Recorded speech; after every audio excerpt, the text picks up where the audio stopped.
இந்த லாரி ஓனருக்கு சொந்தக்காரங்க என்ன பண்ணாங்கன்னு தெரியலங்க. ஆனா, இந்த லாரியில எழுதியிருந்த ஒரு வார்த்தையும் அப்படி இருந்துச்சு.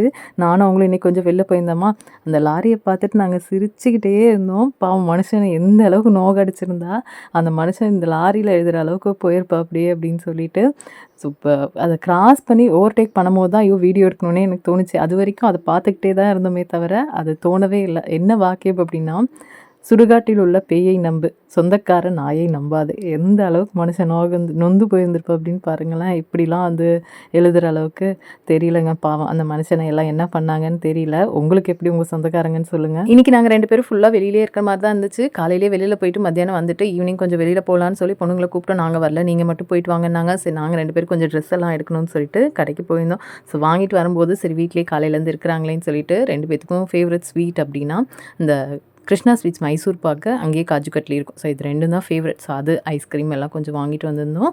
ஸோ நெக்ஸ்ட் மினி விலாக்ல பார்க்கலாம்.